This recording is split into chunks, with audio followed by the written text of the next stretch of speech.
I'm going to tell you, Schmidty.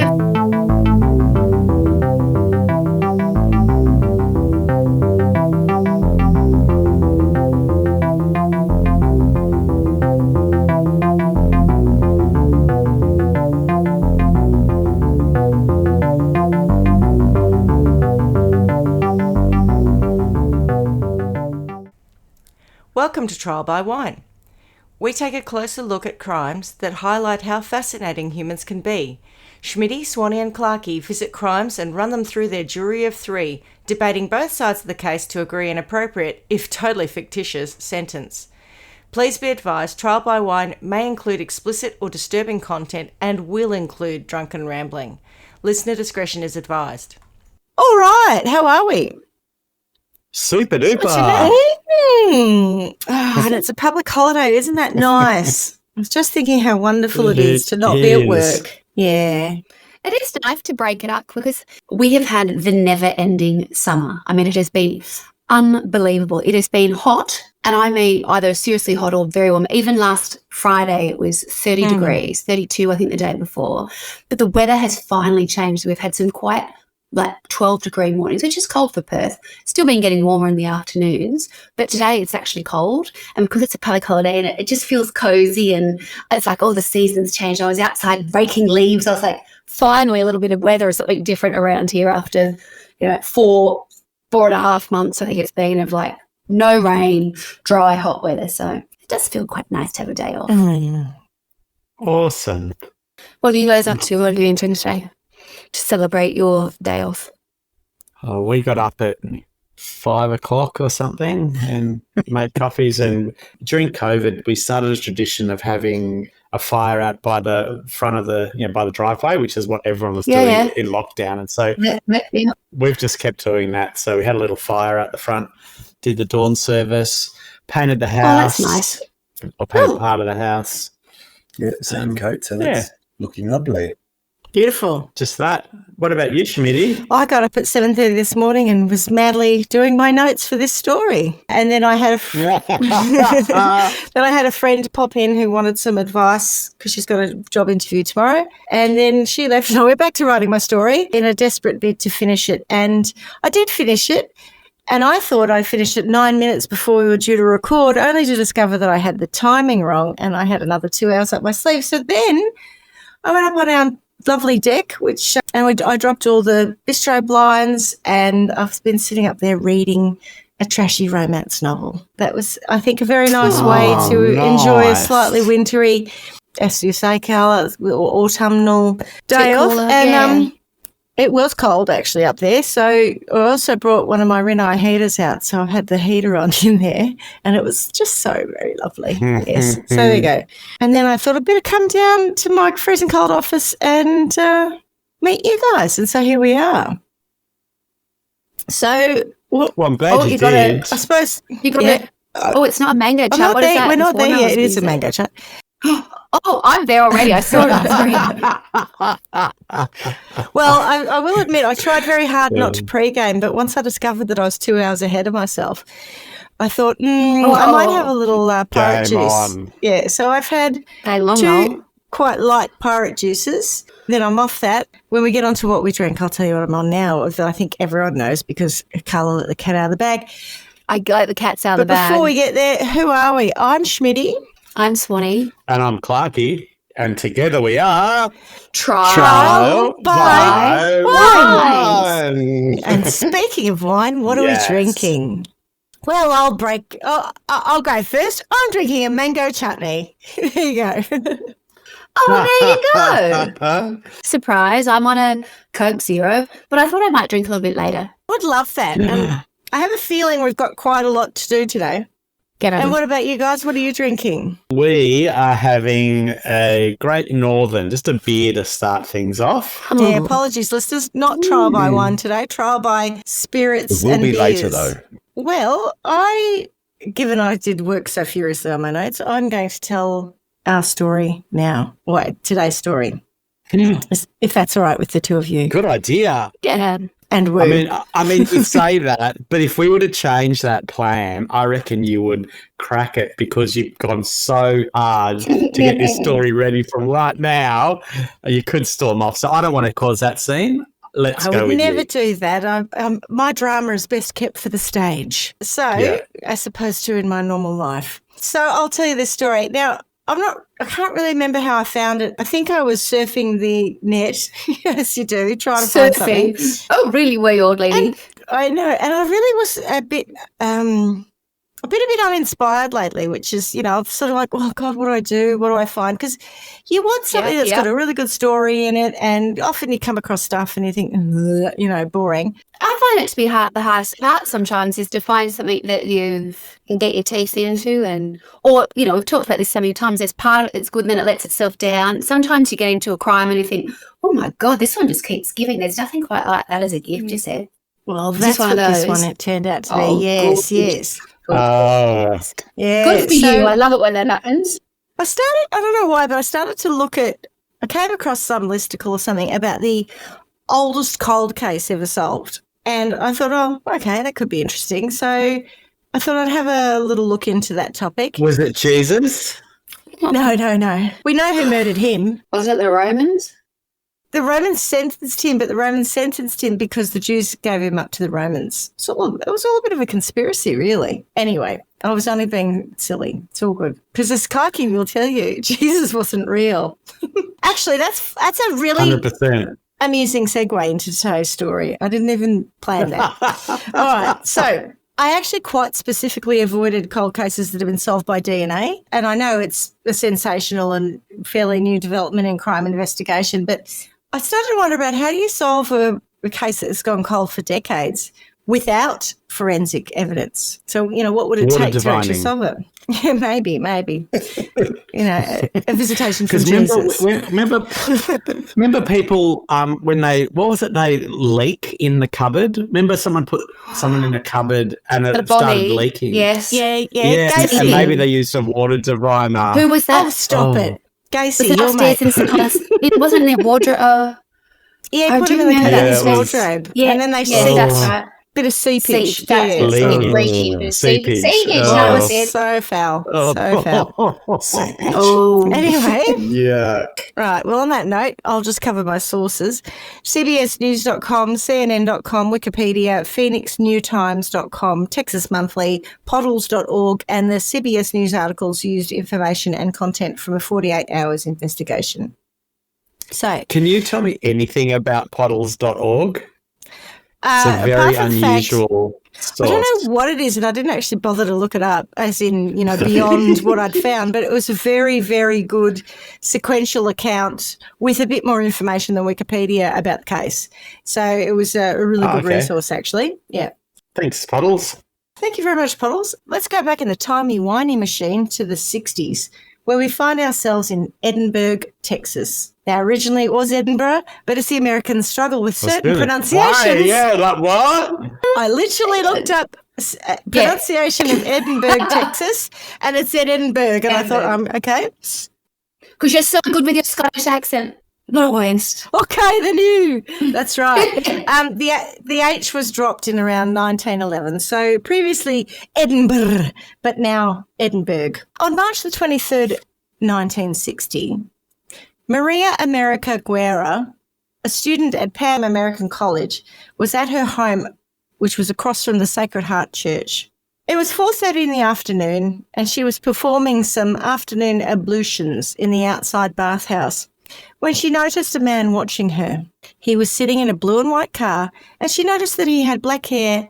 Hang on, did she have the door open? No, I think she was actually just crossing to the outside. She went out to the washroom. Right. I thought I had visions of her sitting there and going, hang on a minute. Why is that man staring at me? No, I think the way I picture it is she was going outside to the outside bathroom. Right. And she's at college at the time, or she's just a student? Yeah. She was 20, I think, at the time. Some early 20s, around that time. Yeah.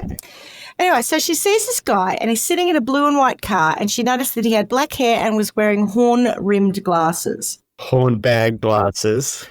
It wasn't normal for her to see someone staring at her, so it sort of stood out for her, but she went about her business.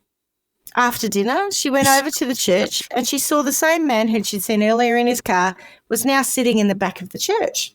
Not thinking too much about the man in the back, she knelt at the altar and started to say the rosary. Now, I'm pretty sure there was quite a strong following in Edinburgh. It's a border town to Mexico and a large population of the populace are Hispanic and Catholic. I figure that Maria was a pretty devout Catholic because to say the rosary takes ages. As she works her way through the Apostles' Creed, well, the way it goes is you do the Apostles' Creed, and I think then, so you follow the beads, and you do Apostles' Creed, Our Father.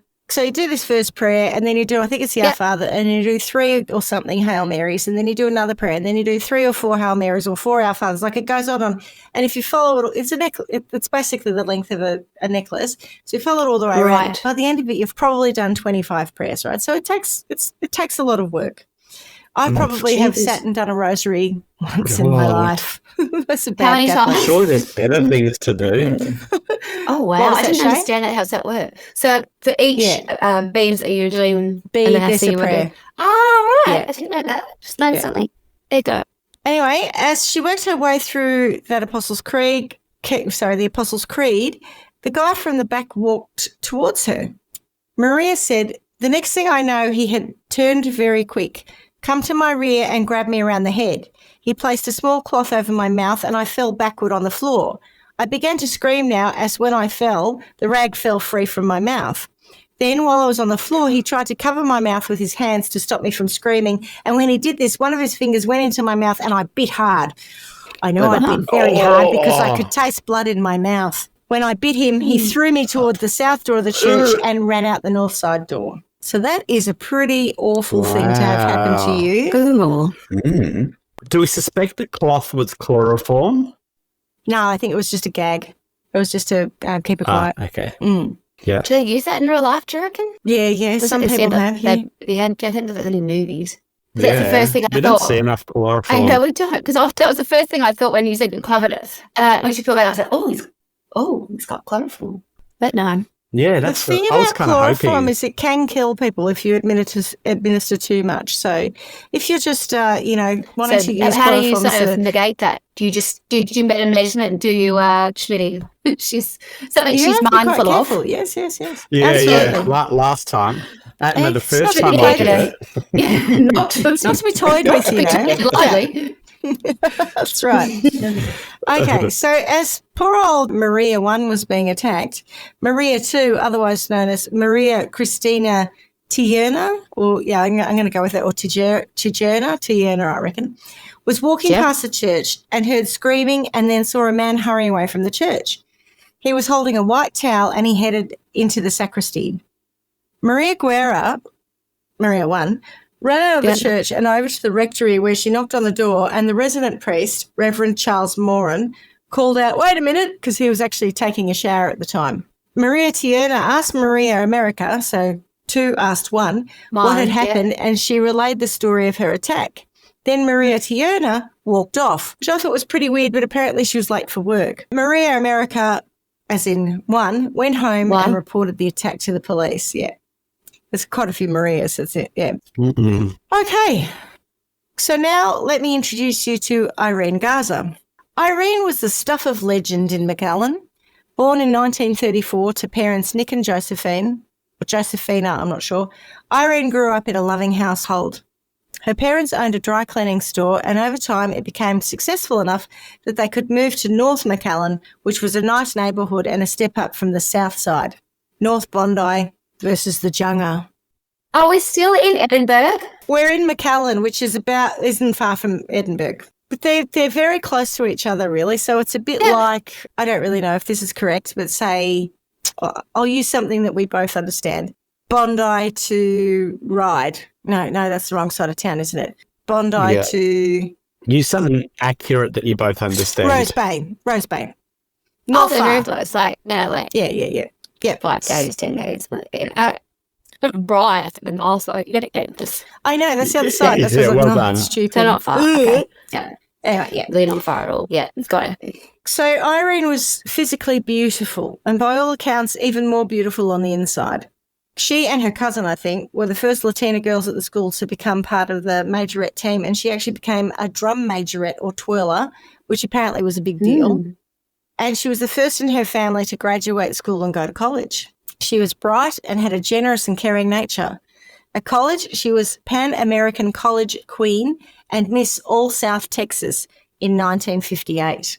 She was also a devout Catholic and was active in the Legion of Mary. Wherever she went. The Legion of Mary. Is that like the... Yeah, I know. I don't like the word Legion because it reminds me of like Satanists and stuff. Yeah. But I was thinking more about John Gacy. Was he the... He was in the JCs. The JCs. JCs, yeah. Was it? Yeah. Was one of the superheroes Legion? I think so. Or did I make that up? I'm not 100% sure. It sounds like a villain. Yeah, it does sound like a villain. The hordes of Satan are Legion. And let's face it, Legion is used in a strange way. But this was the Legion of Mary, and Mary the Immaculate, I'm assuming, the Virgin Mary, so meant to be on the good side. So wherever she went, people noticed her. Men desired her, some women were jealous of her, and all the little girls in the neighbourhood idolised her. She always dressed beautifully and was beyond elegant. By 1960, Irene was 25 and working as a school teacher at an elementary school for the disadvantaged kids in the area, and used her first paycheck to buy books and stationery for some of her students. Oh. She had also been elected the secretary of the PTA and wrote to a friend, "This may not sound like much, but to me it means a great deal. It means I'm overcoming my terrible shyness and becoming surer of myself." I don't know if you can hear that. Of course, Tony chooses now to literally drill above me. I found you. Good, okay. It's the only chance he gets to hide the body. He's cleaning up after Schmidty's dirty work.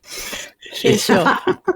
She's got him in the payroll. And for our listeners, I can assure you, Tony never cleans anything, so that's not likely to happen. Anyway, she loved her job writing, "These children I am teaching have become such a joy to me." She devoted her time to giving her students learning opportunities, keen to give them the chance to cross the lines as she had done with her own family. Underneath, though, she suffered a lack of confidence or some great humility where, on breaking up with her boyfriend, Sonny, she blamed herself for not being what he needed, which apparently was a busty and confident broad. It was her faith that helped her the most. Writing to a friend, "Remember the last time we talked? I told you I was afraid of death. Well, I think I'm cured. You see, I've been going to communion and mass daily, and you can't imagine the courage and faith and happiness it has given me." That's nice. Yeah. Apparently she went to confession quite regularly, and her family had a bit of an inside joke about that she really didn't actually have anything to confess. So it was like anything to confess. She's such an angel, right? You know, so good and so lovely. Yeah, yeah. And they were like, basically, I think there was, as much as they were all quite devout, I think she was a bit of a God botherer. Anyway, on Saturday, April 16th, 1960, which happened to be Easter Saturday, Irene borrowed the family car to go to church, promising her mother she wouldn't be long. She had agreed to go to a movie with a friend of hers, but insisted on going to church first as she wanted to attend confession. She left her parents' house around 6:30 in the evening and drove to Sacred Heart Church, which is about 12 blocks away. Did she do that overnight? Because it was Easter. It would have had a lot of extra services on being Easter. Okay. Confession's quite standard, a standard Catholic rite around Easter. Oh, okay. And can you just call me in to look whenever, or is it like without They usually session? have sessions. They will give you sessions. Okay. They'll tell you when they're available to do it. Okay, Yeah. cool. Yeah, so it's not unusual. It's in the evening. Schmidty, did you ever confess to the chloroform incident No, that we were talking about earlier? I think, and, you know, bless me, Father, for I have sinned. It has been a very long time since I have confessed. I can tell you that my last, not my last confession, but a childhood confession I do recall making was when Rachel Davenport and I egged the neighbour's car. I'm pretty sure I confessed that to the priest. Yeah, we'd already been massively told off, but, you know, I had to think about what am I going to say. And what did the priest say? Oh, go outside and do a couple of Hail Marys and an Our Father. You're fine. Off you go. Which I did. Asking for a friend. It's all about actually being, you know, showing that you have contrition. So, yeah, as I said earlier, she's highly visible because she's so attractive, right? Remember, this is a Miss Texas Southside Yeah. Texas or wherever it was. She's just stunning. She dresses beautifully in little pillbox hats, you know, the perfect 1950s, 60s Oh, outfits. wow. Like, she's just gorgeous. And I've seen images of her. She's a just beautiful woman. And so, of course, she stands out. And so that night was no exception. The other parishioners waiting for confession saw her at the church. One saw her enter the sanctuary. Another saw her kneeling in a pew praying. Another witness reported that she'd asked to jump the queue as she was running late, probably thinking about getting to the movies. And she was seen heading to the rectory. But one thing no one saw that night was Irene leave. The next morning, Easter Sunday, her car was still parked near Did the they church. see someone with hornbag glasses? Well, yeah, they did. Yeah. Is it the same church as the first No, church? it's a different church. It's the Okay. same name church. They're both called the Sacred Heart, but this one's Okay. in McAllen and the other one's in Edinburgh. Okay, got it. Same MO. He's got a thing for Her Catholics. car was still there the next day and there was no sign of Irene. When Irene didn't come home that night, her family went out to look for her. Finding the car still parked near the church and no sight of Irene, her father reported her missing. Initially, the police thought she might have run off with a new fella. She certainly had her pick of the young men of the area and many had shown an interest in her. But her family knew that wasn't right and they were deeply concerned, mostly because she didn't do things that she wasn't the kind of person who would have done that. You know, like she always did what she said she was going to do. If she said, I'm going to be home at 10, she'll be home at with 10. a new fella. Yeah, but that's the point, right? It wasn't, she has not gone of her own volition. They were quite clear on that. Mm. Now, it didn't take very long for investigators to link Irene's disappearance with the assault on Maria Guerra from 3 weeks earlier. And they started to dig further into clever. that case to try to identify the attacker. And to your point, Clarkie, you know, both happened around churches. If you look at photos of these women, they look very similar as well. So they would have thought, okay, there's something there. They spoke again to Maria and she told them again that her attacker was a white male with horn-rimmed glasses in a light tan shirt and dark trousers. Clothing, she assumed, was that of a priest. Oh, No. I looked at this man and I said, I thought that he was the one who had attacked me. Later that night, I told my mother this was the man who attacked me. what? Where did she see him? She sees him in a letter. Oh, okay. She wrote in no, a statement okay, 2 weeks later, so this helps answer that too. I saw this same man not long after at the library at Pan America College. I keep wanting to call it Pan America College, but I saw him. Jesus. I think that's Pan Am. That's so But I funny. saw, yeah, Got Pan Am, beauty. I saw him dressed as a priest, and I was surprised to see him dressed as a priest. As this is the same man I'd seen at the police station in McAllen. The lineup. The minute I saw him, I felt afraid of him. Jesus. I want to state that this I want to state that this same priest that I have seen at the college and that I saw at the police station in McAllen is the same man who attacked me in church in Edinburgh.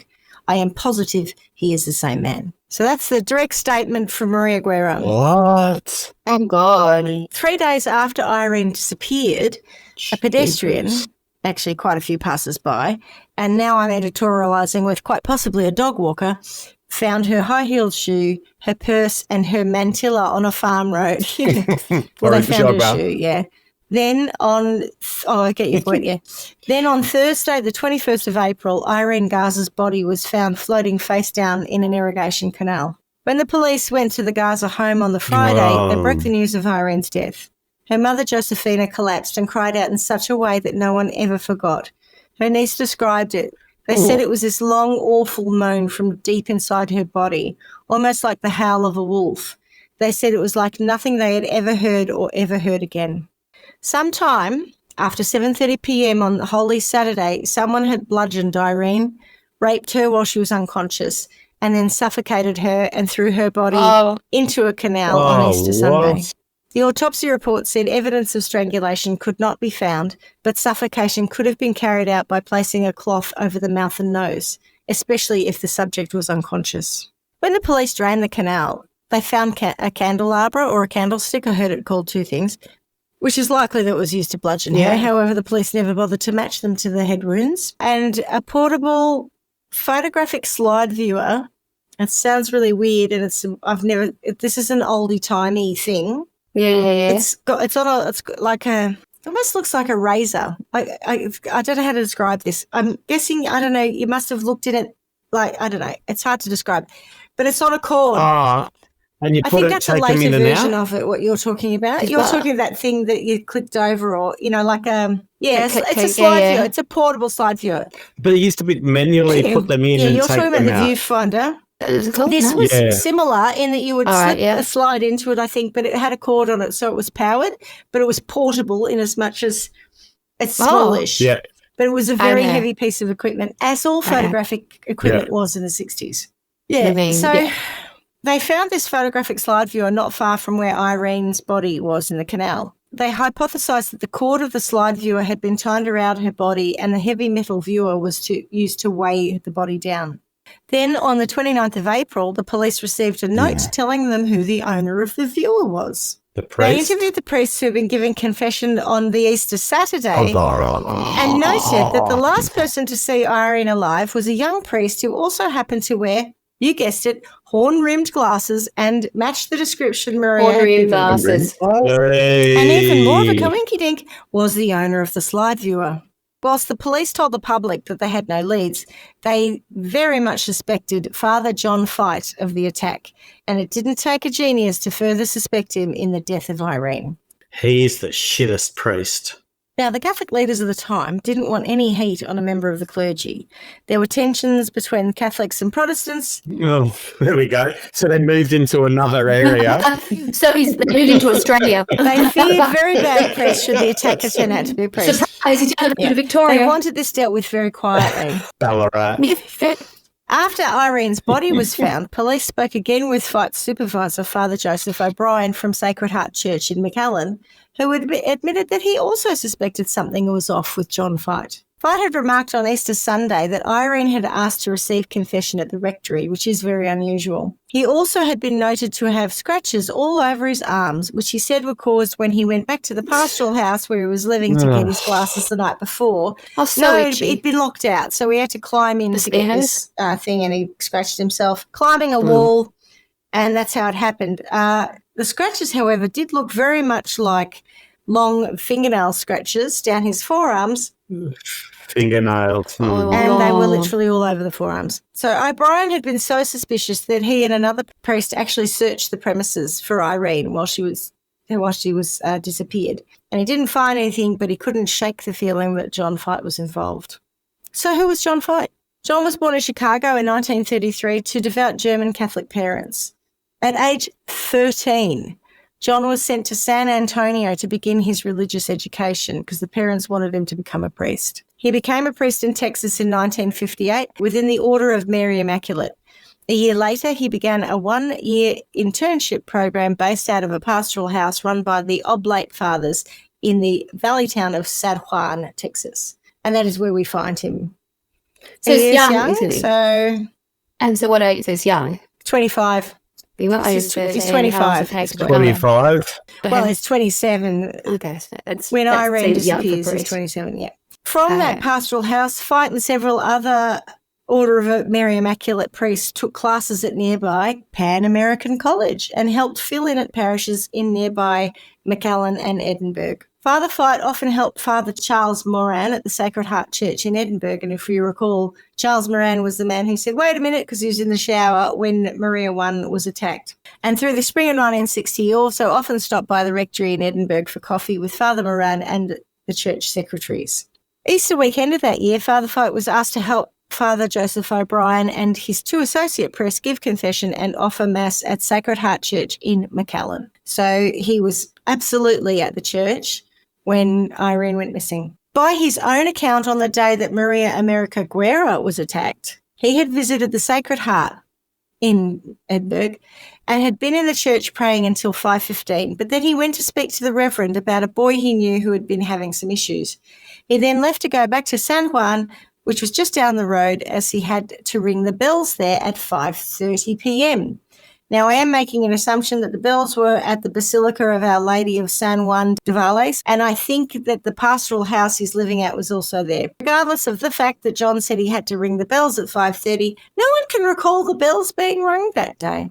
Yeah. People noticed that Father Fight had a rather badly injured finger, though, and he claimed to have heard it working on a Autograph machine. And his own quote, in trying to make the stencil ink better, the little finger of my left hand caught between the revolving drum and the frame, breaking the skin and causing a severe bruise. Hello, Maria's teeth. He said he asked Father Houlihan for some rubbing alcohol for his injured finger, and he asked the Edinburgh Church secretary for a bandage. Now, according to him, all of these requests were the day before the Maria Guerrero attack. Oh, right, yeah. Oh, Right. poor thing. He's just caught up in According this to Father Houlihan and unjustly. the secretary involved, however, it was after the attack. Someone's pants The are on secretary fire. apparently had asked how he hurt his finger, and he said, I heard it in the mimeograph machine. Now, a second secretary who was there at the time was a woman named Clotilde Sanchez, who went by the name of Tilly. Tilly seemed to notice a lot of details and recalled that Father Fight's finger had distinctive bite marks. I didn't just ask Fight what happened to his finger, she tells New Times. I asked, who bit your finger? It had teeth marks on it. It was clear as day. Fight said it isn't a bite. I said, well, it sure looks like a bite. You can see the mouth shape on it. Clotilde also recalled that not long, she's feisty, right? Not long after Irene was murdered, she received a phone call. She knew the voice on the phone. Having spoken to him many times and noting his distinctive voice, she knew it was John Fight. But all the caller said was, you're next, Tilly. Your next, Gov. Really? Fucking hell. How bad's this guy? So, Ballsy. as I said, the Catholic know. leaders wanted to keep this all quiet. I'm just giving you the heads up, love. It's because he's got God on his side. I was going to say, a bit confident, mate. Wouldn't you just keep it under your hat and go about your business? Oh, no, I'll give her a heads up. You're next, Tilly. The other way it was said was, Tilly, you're next, honey. So I've read two versions of that quote. Oh. And I think the second one's more disturbing, calling her honey. Tilly, you're next, honey. Oh. All right. And as I said, the Keep your Catholic Lord. leaders wanted to keep this quiet. So shortly after Irene was found, they sent John Fight to Chicago, where he was given a series of polygraph tests to determine whether or not he was involved. Now, we know polygraphs are not admissible in court and can be faked, but the examiner was pretty sure the results were conclusive. A lengthy report detailing the exams by Texas authorities, then by a guy called John Reed, who apparently was the top polygraph examiner in the country at the time, and it does make for interesting reading. The tests, and this is the quote, definitely implicated him in both crimes. It is the opinion of the examiner, based on this subject's polygraph test, that Fight is purposely attempting to defeat the recordings. Okay, so let's remember what we're trusting here. Yeah. In fact, each time Fight was hooked up to a polygraph machine, he began taking exactly 10 breaths per minute, indicating that he was purposely controlling his breathing, even though he had been given warnings and instructions throughout. Examiners monitored Fight's breathing rate during other conversations when he didn't know that he was actually being monitored, and they said he inhaled and exhaled 16 to 20 times a minute. This guy went on to describe Fight's demeanour during the test. The examiner pointed out in detail to the subject that he should make an effort to tell the truth concerning his implication in these crimes so that the church and the priesthood would not suffer when evidence definitely implicating him has turned up at a later date. There's nothing like, presumption of innocence until proven guilty. The subject, in very deliberate and explicit words, stated there will never be any evidence turning up in the future of this case. He also pointed out to the examiner that there were 2 murders in the area that had gone unsolved, one for 15 and one for 20 years, and that this case, like those, will soon be forgotten. When asked about the attack on Maria America Guerra, I know, he's not very nice, his answers bordered on the absurd. At one point, he claimed that Guerra's true attacker had actually confessed to him. The subject was queried as to where the confession was obtained, and Fight told the examiner that it was not in the confessional box, not in the rectory, but out in the open someplace, and was very vague as to where the open place was. Somewhere out there. When asked if the lie detector was incorrect when it indicated that he committed these crimes, and again, I haven't got the full transcript of this examination, but I don't think he indicated he committed the crimes. He answered, your machine is probably functioning correctly, but these men from Austin have told me that I have a vague respiration and a bad heart. In effect, the stated belief by examiners was that John Fight was concealing the truth, and it wouldn't mean anything in a courtroom. It only proved that he was gaming the test, not that he had killed Irene or attacked Maria, but it does imply that he might have been trying to hide something. On May the 3rd of 1960, 2 weeks after Irene Garza disappeared, police asked Fight to give a sworn statement of his whereabouts on Easter weekend. And I'm about to take you through that. So at 7 p.m. on the Saturday before Easter, he told the police that he and Father O'Brien were leaving the rectory, heading for the church, when the phone rang and he went back in to answer it. Ben. He said a woman was on the line asking to see Father Junius, who was already taking confessions in the church. Now, he told the woman that Father Junius would be busy until 10:30 p.m, but if she hurried over down to the church, he could talk to her himself. Irene Garza arrived 5 minutes later. She was a light-complexioned girl, apparently of Latin American extraction, good-looking. She spoke perfect English. For 10 minutes, she discussed a personal problem of hers with me, the nature of which I do not feel justified in making public, since it involved my obligation of professional secrecy as a clergyman and Catholic priest. However, he did let on that he didn't think the issue was actually too serious. But then in later, in later statements, he talks about being so upset by the confession that he got all hot and sweaty and he had to drive around and he was sweating so much he had to go back to his pastoral house and get a change of clothes. And, of course, that was when he got locked out. He had to climb up the wall and, all that shit. Scratch his arms. Yeah. He's had a really bad day. He did have a pretty bad day anyway. But at this occasion anyway, he's saying that it was not her confession wasn't really a big deal. Then he sent her off to the church to go to confession, which I also don't understand because if he actually gave her confession in the rectory, why is he sending her off to confession in the church? Or perhaps it wasn't a confession, she was just talking about some issues she had. Now, at the time, there were about 200 people attending for the Easter confession. And as I said earlier, if it sounds like sinners abound in McAllen with 200 people lining up to tell the priests what they've done wrong, it's not really that. It's a standard Catholic rite at Easter. So it's pretty normal for the church to be full of confessors. My favourite confession, just as a segue. It's a shame. I don't know if they always did this. When I was a kid, you used to have to go into the little booth and you have to do, oh, bless me, Father, for I have sinned, and go through the whole kind of rite of confession. But then later, they brought out like these mass confessions. It was like a mass, and then they just sort of said, okay, bow your head and think about what you did badly, and okay, now you're all forgiven. And I was like, that has got to be the best confessing ever. You didn't even have to say it out loud. Put your hand up if you've done this one. Like, great. So easy. Yeah. I got visions of the Pope coming out. I think it's just we can't be fucked hanging around for hours while you all line up to bloody tell us that you egged your neighbour's car. Yeah, right. They got time for this. Yeah. We'll all sort of, if you know that everybody else is doing it, so camaraderie. Yeah, give you one of those. Yeah. Like, oh my God, what about your fuck up, sweetheart? Whoopsie daisy. Never mind. I could imagine they do all the eggs. Oh yeah, murdered someone. Oh, yeah. It's not actually that. I'm sorry, you've got the wrong impression. It's not like here's a list of sins, rank from 1 to 10, which one you've done in whatever order.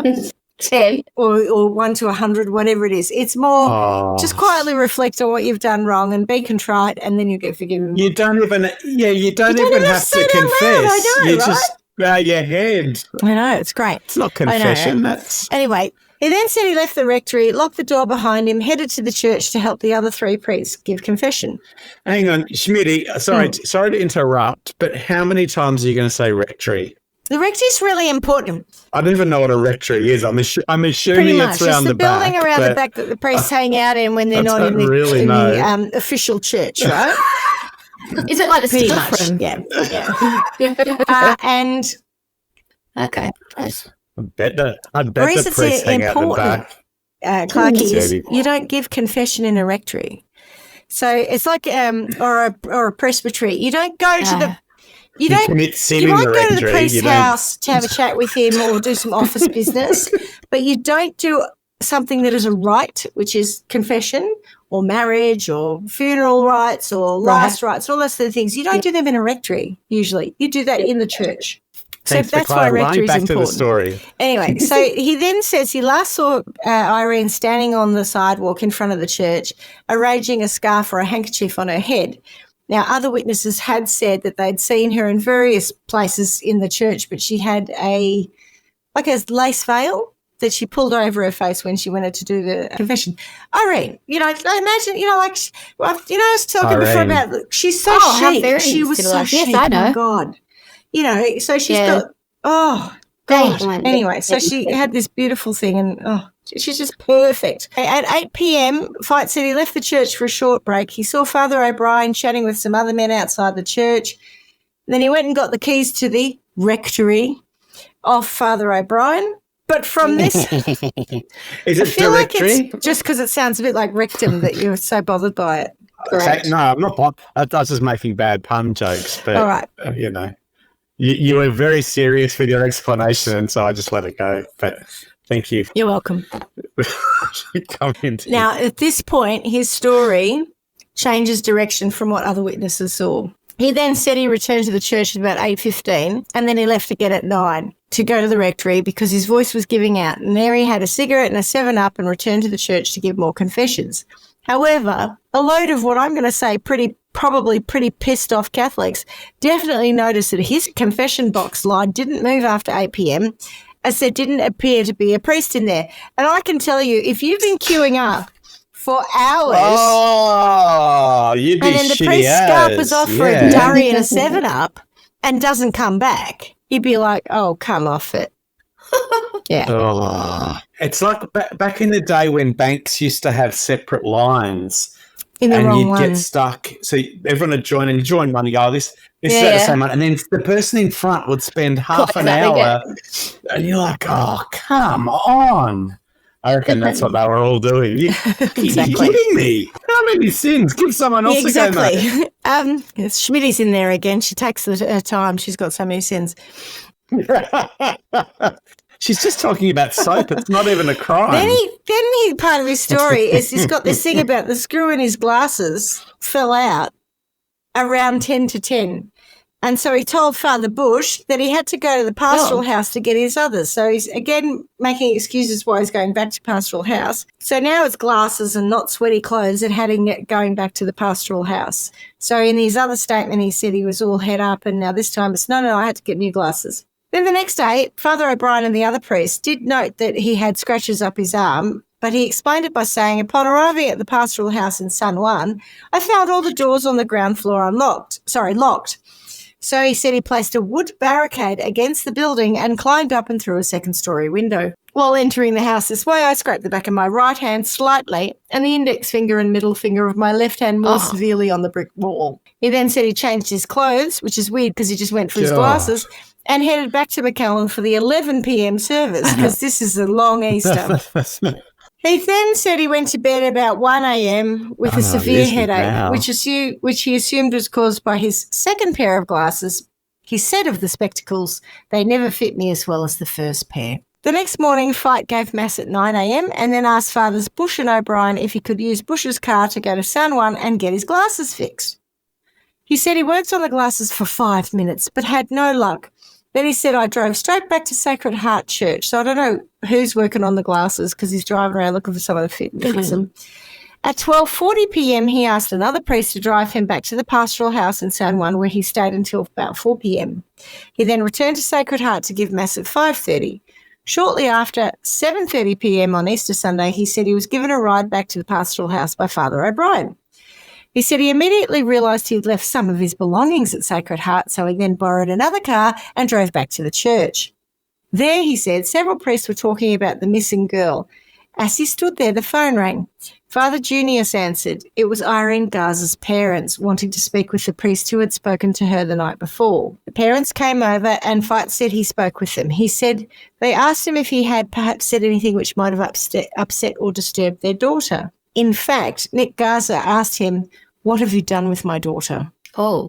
Schmidty, can I ask, how long after the event was this interview, this confession, that his recollection this of would be events? a week or two because it takes them a while to connect him and get a statement out of him. Because there's a lot of detail. Yeah. I'm not very good at remembering what I did yesterday, but he remembers also so do a lot of other witnesses, though. Well, a lot of people seem to remember this. And I wonder whether or not if you have a traumatic thing happen, like someone being murdered on your doorstep, that you are more likely to remember, because I think about this all the time when we do these stories, and later on he's asked to talk about something from decades ago. It's like, He made it. That's why she's got such a good have a memory. good memory. Absolutely. I don't have a good memory. Like you. It really helped me. I can barely remember what I did yesterday, what I had for dinner.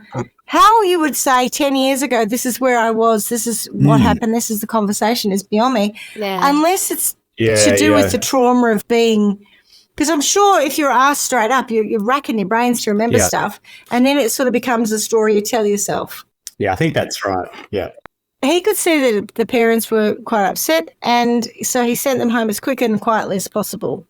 He then picked up his coat, collar and laundry and headed back to home, which is that pastoral house. It's about 9:15 p.m, but I didn't go straight home. My talk with the girl's parents had disturbed me. Perhaps I had said something unintentionally that might have upset that girl. I was worried, and I drove around aimlessly for a while. He said he stopped at a nearby food shop, got a malt, and then drove back to San Juan in time for the 10 o'clock news. So he's driving around for 45 minutes, according to him. Now, according to the investigators, Irene's body was probably thrown into the canal on Easter Sunday evening.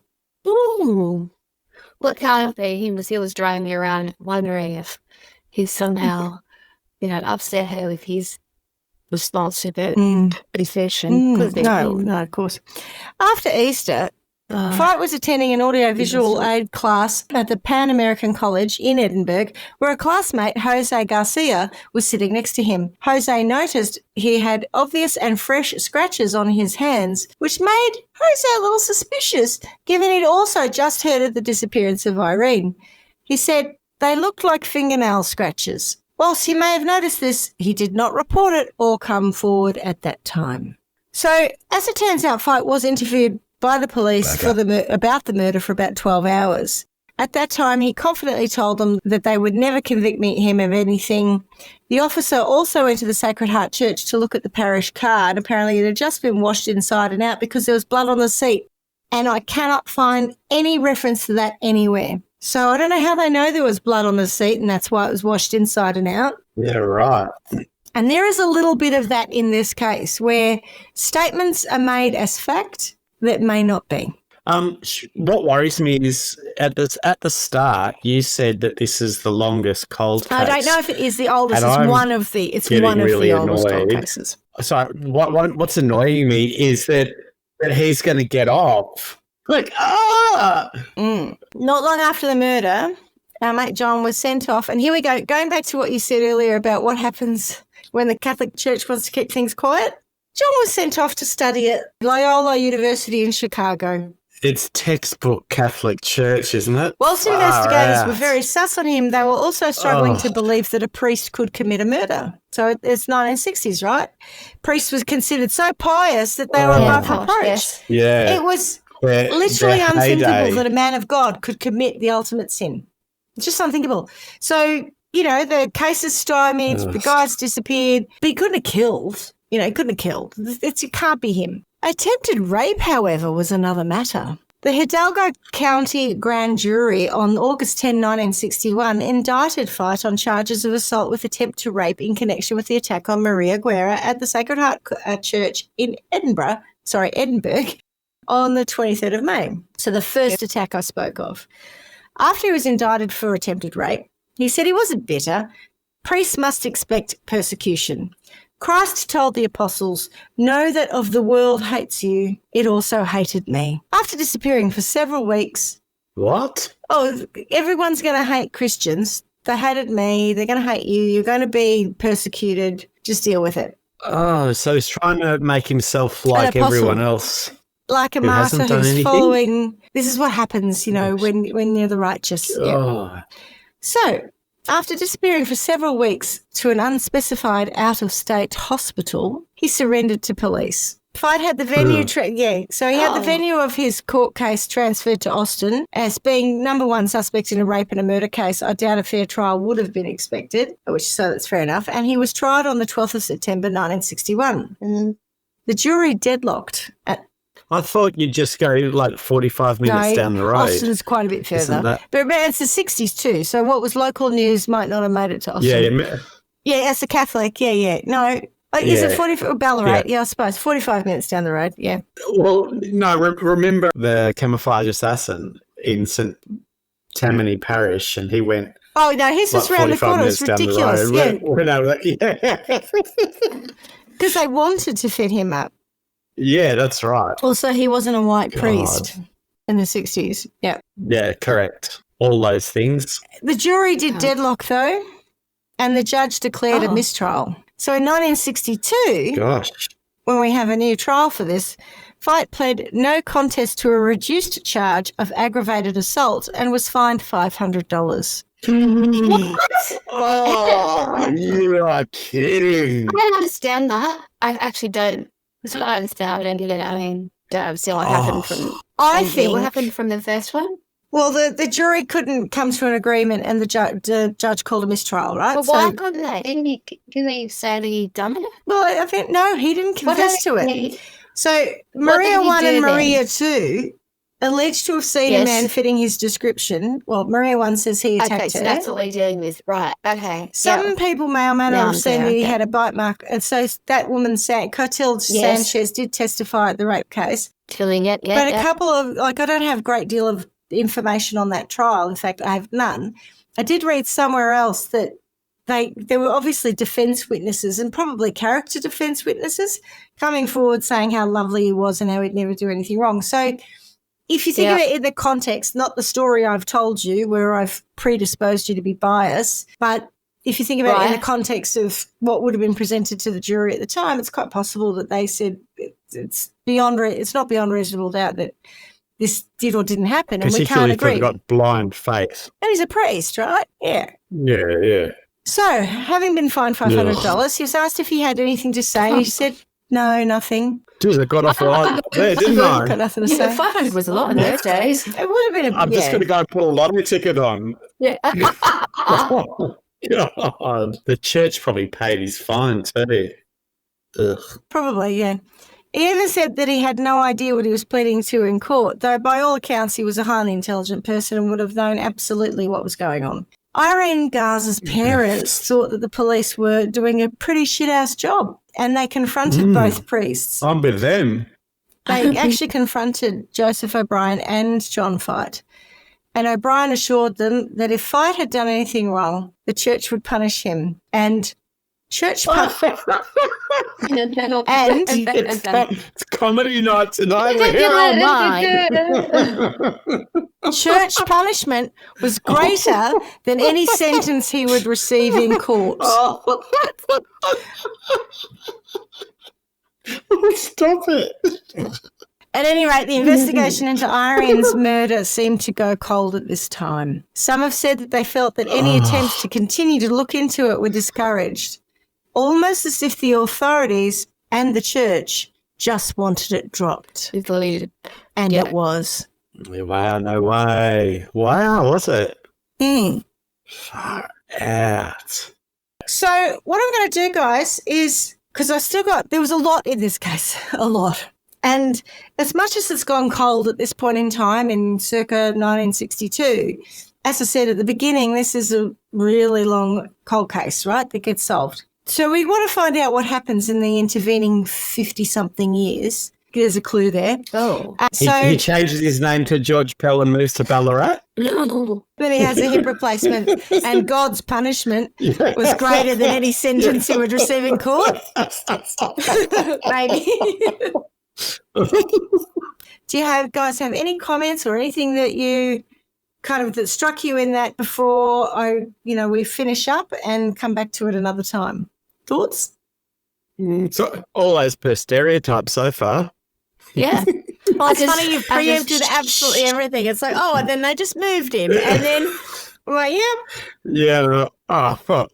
Yep. Shitty priest commits crime, gets moved, gets off. Fucking blah, blah, blah. Poor parents. Oh, my God. Isn't it horrendous? Yeah, it's absolutely terrible. Yeah. Oh.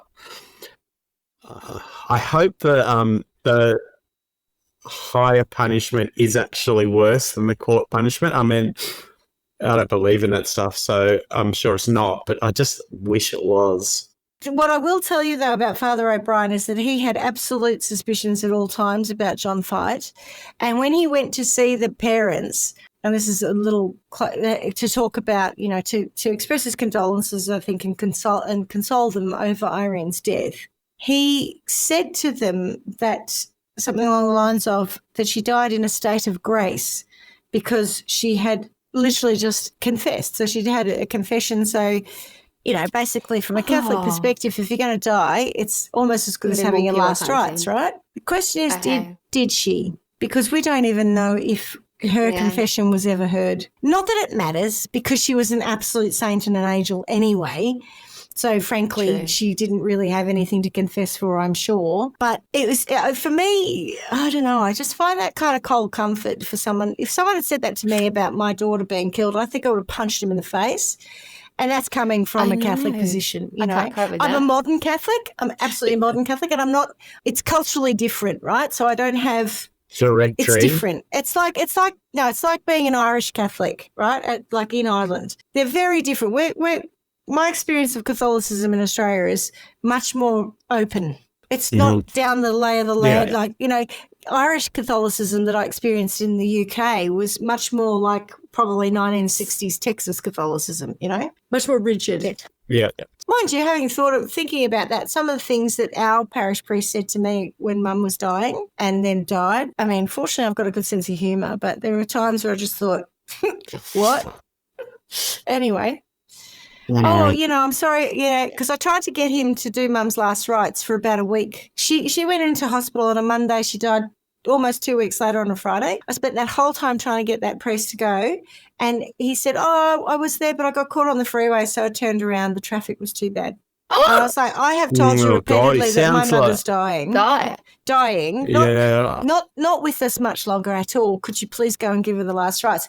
As it turns out, some other priest who was very nice came and did it of the morning, I think, that she passed, or somewhere, I don't know, in that last 24 to 48 hours, but she wasn't conscious.